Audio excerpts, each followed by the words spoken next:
Can you imagine your own mother siding with your sister, who just stole from you, and then threatening to send you to military school for having the audacity to complain?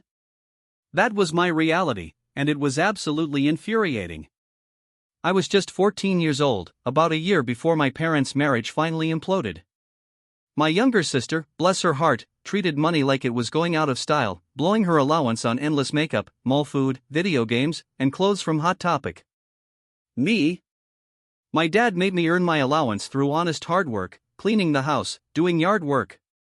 My sister, on the other hand, wouldn't lift a finger unless dad was right there breathing down her neck, and mom rarely made her do chores unless it was a quick room tidy for extra cash. I was out there mowing lawns, picking up discarded cans for their 5-cent deposit, doing all sorts of odd jobs around the neighborhood. My goal? A scooter. A sweet, glorious scooter that would give me freedom. Over 2 painstaking years, hoarding every penny of my allowance and every cent from my odd jobs, I managed to save about $2,000. It wasn't easy, and a huge part of the difficulty was my sister. She knew all my secret hiding spots. My heart would sink every time I found my stash lighter, knowing exactly who the culprit was. I remember one particularly infuriating exchange. "Hey, sis, did you take my money again?" I'd ask, my voice tight with frustration. "What?" "No," she'd squeak, her voice hitting that telltale high pitch she always used when she was caught. "You're a terrible liar," I'd retort, my anger simmering. "There's $100 missing from my savings. Leave me alone." I didn't do it, she'd whine, dissolving into fake tears and bolting to mom. "Mommy! Bro is picking on me. She stole from my savings again." I'd plead, following her, desperate for justice. That's when mom would snap her fingers at me, her face hardening. "Shut up. Can't you see mama's little girl is upset? She said she didn't do it, so she didn't do it, and that's all there is to it. Now, if you don't let this go, I'll ground you." I knew she did it. My blood ran cold at the injustice. I know she did it. And if I don't get the money back, I'll get Dad's help. "Now, there's no need for that," Mom would say, suddenly softening her tone, but her eyes were still cold. "Besides, you don't have any proof she took your money." "Yes, I do," I'd exclaim, practically vibrating with indignation. "I keep a ledger for every single dollar I add to it. The total 3 days ago was X, now there's only Y. $100 is missing, and you know she's stolen from my savings several times already. Plus, I know sis already spent all of her allowance this month, yet you took her out shopping yesterday. Where'd she get that money from, huh?" Mom paused, her eyes narrowing. I could almost see the gears turning, the excuses dying on her tongue. Then, a scowl twisted her face. "You know what? You are grounded. Go to your room or I'm going to get the belt." I could have argued more, but there was one crucial lesson I'd learned in that house: know when to stop talking and just call Dad. Without another word, I walked to my room, slamming the door behind me. I pulled out my old brick Nokia cell phone and dialed Dad's work number. He didn't pick up, so I left a message, explaining everything. About an hour later, he called back, calm and reassuring, saying he'd sort it out. Soon after, the landline rang. I heard Mom yelling at Dad in the kitchen, her voice sharp and enraged. I couldn't catch much from my room, just Mom trying to justify her actions, a tactic that never worked when she was clearly in the wrong. Finally, I heard her yell something like, "Fine. If she really took the money, then you can pay it back because she already spent it." Then, my door flew open. Mom stood there, eyes blazing. "I can't believe you ratted me out, you little ingrate. After all I do for you, you couldn't just let a little money slide? So, you admit that my sister took it then?" I shot back, a wave of vindication, mixed with pure disbelief, washing over me. Mom sneered. "You know what? I don't care. Girls need more money than boys. You should just be giving it to her anyway. It wasn't even that much. It wasn't just a little money, and you know it. She stole $100. And even if it was only $1, I'd still want it back. You wouldn't want someone stealing from your purse. It's no different if sis steals from me. She's guilty, and you know it, and I want that money returned one way or another. I worked hard for it, and she did nothing. My baby doesn't have to do anything, Mom declared, puffing up. She is a princess and deserves to be treated like one. That isn't my problem. I fired back, my voice rising. She can go be a princess away from me and away from my stuff. That's it, you little. I'm going to beat your ass, she shrieked, taking a step towards me. I stood up, facing her eye to eye. I was 14, already as tall as her, and pretty strong from all the outdoor work. Go ahead and try it, I challenged, my heart pounding in my chest. I won't let you, because I didn't do anything wrong. Mom froze, clearly taken aback by my defiance. For a long moment, she just stood there, then she let out a loud roar, swinging her arm wildly. She was aiming for something on my dresser, but she swung too low and slammed her hand directly into the dresser itself. I imagine it really hurt. She grabbed her hand, biting back a cry of pain, glaring at me, gnashing her teeth. Then, she just turned around and stormed out. I heard her making a ruckus, yelling and smacking the wall as she went down the hall, down the stairs, and into the kitchen, her usual routine when she didn't get her way. She'd go straight to her wine fridge and proceed to get drunk. My sister was peeking from her bedroom door, looking absolutely horrified before she fled back inside and slammed her own door. Mom was her ace in the hole, her get-out-of-jail-free card, and it was quickly slipping away. A few hours later, Dad came home. He marched my sister straight into my room. He'd made her admit to stealing from me, and then he told me I was not grounded. My sister refused to even look at me the entire time, mumbling her apology in the quietest, squeakiest voice until Dad repeatedly told her to speak up. By the end, she was practically yelling it. Then, Dad handed me a $100 bill to replace what my sister took, and he told her she was grounded for a week. The stolen money, he said, would come out of her allowance. At this, she started bawling, calling Dad awful, and ran off to her room. Mom just sat on the back patio, getting drunk and ignoring all of us. She never apologized to me. In fact, she often acted like the whole situation never even happened. Oh, and my sister still got her next allowance, but it was Mom who gave it to her instead of Dad. A few days later, on Dad's day off, we went to a local store. He bought me a combination safe, a sturdy, metal box to keep my money and other small valuables. We didn't tell Mom or my sister about it. I remember the code I used, 4962. I put all my money inside, locked it, and hid it deep in the back of my closet. Weeks passed. One day, I came home after mowing a few neighbors' lawns to find my room completely ransacked. My clothes were strewn everywhere, my books ripped off the shelves. I called Mom, my voice tight with anger. Mom, sis tore up my room. Of course, she denied it. My baby didn't do this. Well, then, did you? No. Well, it could only have been one of you. This room was clean when I left, and no one else was here. Mom, visibly annoyed at being caught by my impeccable logic, finally snapped, fine. But if she did do it, then so what? You had it coming by not being nicer to her anyway. She stormed off. I called Dad again, leaving another message on his work machine. Then I went to my sister's room and told her I knew she was the one who trashed my room. Before she could even try to answer me, I added, and you can't get to my money anymore because I locked it away in a safe. That made her throw an absolute tantrum, screaming and stomping. Of course, evil Mama Bear came running to her rescue, but I just repeated that sis couldn't get at my money anymore and went back to my room to clean it up. My sister kept screaming in her room for the next 20 minutes. Nothing was really missing or broken, just thrown and scattered. As I picked everything up and put it back, I admit, I felt a smug satisfaction I hadn't known before. By the way, if you're still with me and getting a kick out of this chaotic family drama, do me a solid and hit that subscribe button, more unbelievable stories are coming your way. But the next day, my room was torn up again. This time, my window was shattered. My sister had hurled the safe right out the window because she couldn't get it open. I called my father immediately. When both my parents got home, my sister fully admitted to having done it, looking almost proud. My mother actually tried to side with her, saying I shouldn't have gotten the safe in the first place, but Dad chewed her out. He was sick and tired, he said, of my sister stealing from me. Every time she stole and spent my money, Dad had to reimburse me because Mom never would. We had to replace the entire window in my room.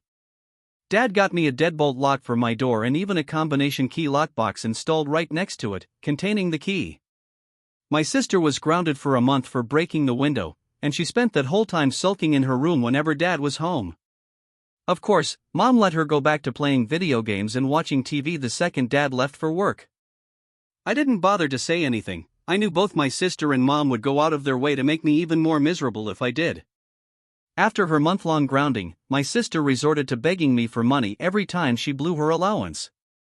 But I'd just call her out, reminding her she'd never pay it back because she never saved anything. Just to be funny, I drew up an IOU to see if she'd actually sign it in front of Dad. She tore the paper in half and went crying to Mom again, complaining about how mean I was. Mom would try to make me cough up the money, but I just reminded her what Dad would do. If my sister wanted any more cash, it wasn't coming from me. After all this, Mom actually tried to get me sent to military school. Dad didn't let her, thankfully. For those wondering why Dad didn't just help me get a savings account back then, I really don't know. I guess saving in cash was just how we did things. Shortly after Dad got me the safe, he also installed the deadbolt lock on my door with the wall-mounted lockbox. We put it in together when Mom and my sister weren't home. The first time my sister walked by my room after coming back, I saw her stare at the lock, then go running to get Mom. They both came storming up the stairs, greeted by Dad and me. "Mom!" snapped her fingers and pointed. "What the hell is that?" "A door lock," Dad said, deadpan. "I know what the expletive it is. Why is it there?" "Because you never see fit to punish her or stop her from stealing from my name or ransacking his room," Dad stated calmly. "So from now on, the lock stays. He's only 14, and this is my house. He can't have a lock on the door." Mom shrieked. "No, this is our house. But last I checked, I paid most of the mortgage and the bills. You hardly pay anything, and I'm tired of you favoring daughters so much that my name keeps having to suffer for it." "Well, then, I demand you tell me the code for the lockbox at least," she declared, puffing up. Dad just gave her a deadpan stare. "I'm not doing that. Because you've shown I can't trust you anymore." Mom blew her top, absolutely enraged, and stormed down the stairs. My sister just stood there, looking pouty, then slowly walked to her room. Things were good with the new lock. It became habitual for me to lock it every time I left my bedroom. I saw my sister and mother staring at me on numerous occasions when I'd input the code to get the key, but I always made sure to use my hand or my body to block their line of sight. They really didn't like that, but there wasn't anything they could do about it. Then one day, late in the month, my sister came begging me for $40 to buy a video game she really wanted. "Why do you keep coming to me to ask for money when you and I both know you'll never pay it back?" I asked, completely exasperated. "I'll pay it back. I swear," she pleaded. "No, you won't. You spend everything you have and then some each month, and you know you'd rather just spend all of your allowance than pay me back. It's what you always do." "And no, I don't." "Well, then how about we test that?" I went into my room, got a piece of paper and a pen, and then handwrote an IOU contract. It stated that Sis would pay me back the $40 upon getting her monthly allowance, and the IOU was to be co-signed by Dad as a witness. Always have a witness for contracts, folks. Sis read the paper, then started sniffling. She tore it in half and ran crying to Mom yet again. It was what she did every single time she didn't get her way. "Mommy," she wailed, sobbing. "What is this, my little princess? What did my name do now?" She wanted to borrow money, so I asked her to sign an IOU in front of Dad, then she freaked out. I explained. "And why would you do that?" "She just wanted to borrow a little money." "Would you sign the IOU as well to make sure she pays the money back?" I challenged. "You little I don't have to sign anything. Now just loan her the money. Mom stood up, her arm out like she was ready to hit me, then retracted it. You're just like your father. You have to have a paper trail for everything. I hate it. I started walking up the stairs to my room at this point. Mom, I called back, I'd say it's a good thing I'm just like Dad, because it's far better than being just like you, like Sis is, because you never do anything good.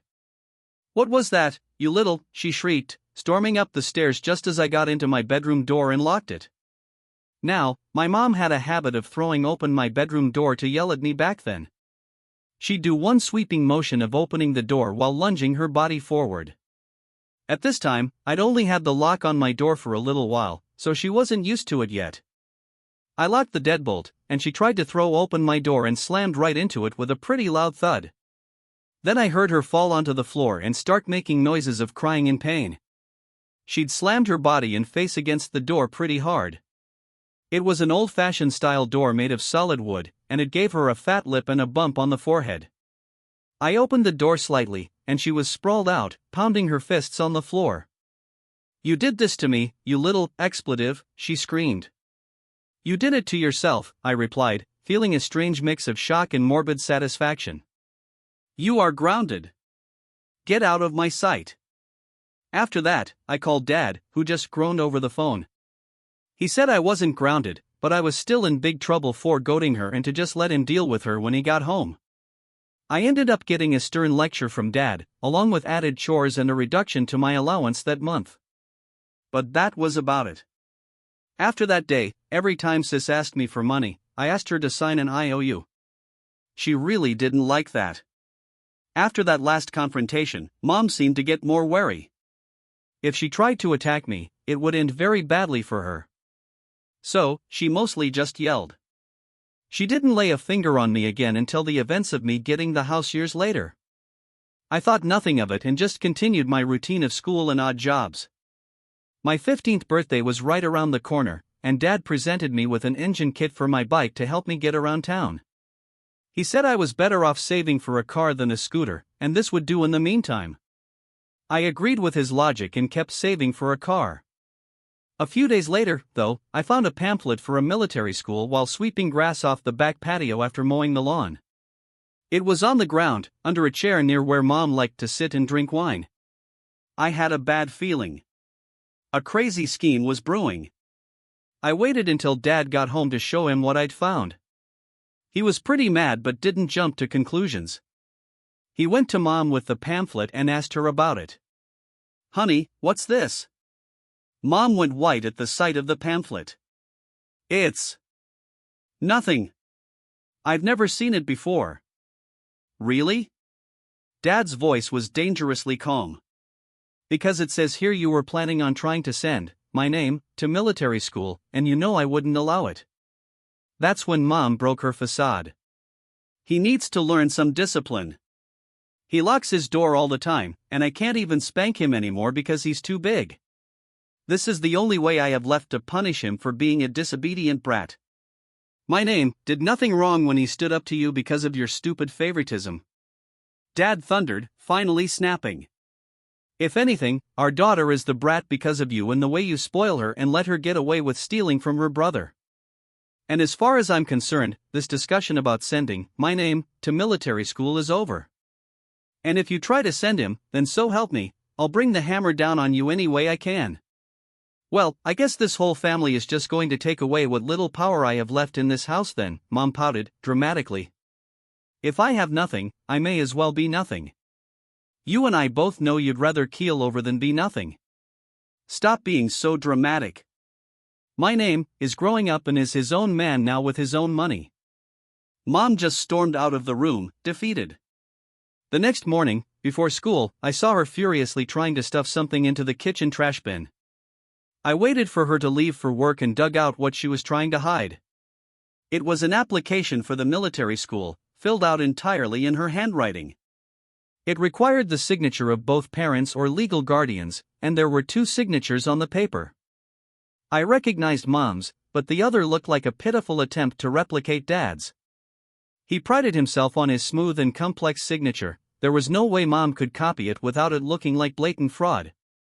I guess she realized that after she was confronted and gave up on trying to send me away. I kept the papers and showed them to Dad later. He was mad but figured she'd done that already and let it go. But he filed the papers in his office, just in case. A few more months later, it got out that Mom was having an affair with an old ex-boyfriend from high school. That was the last straw for Dad, and he filed for divorce. I went to live with him months later after he bought another house. He sped up the divorce pretty quickly by pulling out those military school papers that Mom had forged his signature on. And it wasn't just that. He also had evidence she forged his signature on at least one credit card application and one other thing I don't recall. That made Mom fear being arrested for fraud, and they went through court pretty fast because she agreed to most of his terms. Mom got the house because Dad didn't want it, but she also demanded alimony and child support because my sister, unsurprisingly, chose to stay living with her. The judge awarded Mom the child support and a minimum amount of alimony for a decade of monthly payments. The alimony basically just covered my sister's allowance anyway. Mom was pretty mad about that and threatened to take him back to court, but he held those forged signatures over her head for years to make her back down. On the day I left to live in Dad's new house, my sister stuck out her tongue at me and smugly said, Mommy told her that she was a princess and the more deserving sibling, and that's the reason why I was leaving the house. I just shook my head and told her to think what she wants because I didn't care anymore. Then I walked out the door, finally feeling free as a bird. My relationship with my sister, when she came to visit Dad's house once a week, only got worse after that until finally, we stopped talking altogether for years. I didn't really care to visit Mom's house. She pretty much turned my old room into her home office anyway. It's wild to look back at how much drama surrounded a simple $100. But it wasn't about the money, was it? It was about respect, fairness, and a mother who just couldn't see past her own favoritism. Seriously, what would you have done in my place when your own mom was so blatantly unfair? Have you ever had to stand up to a parent like that? Let me know your thoughts in the comments below. I really want to know what you think.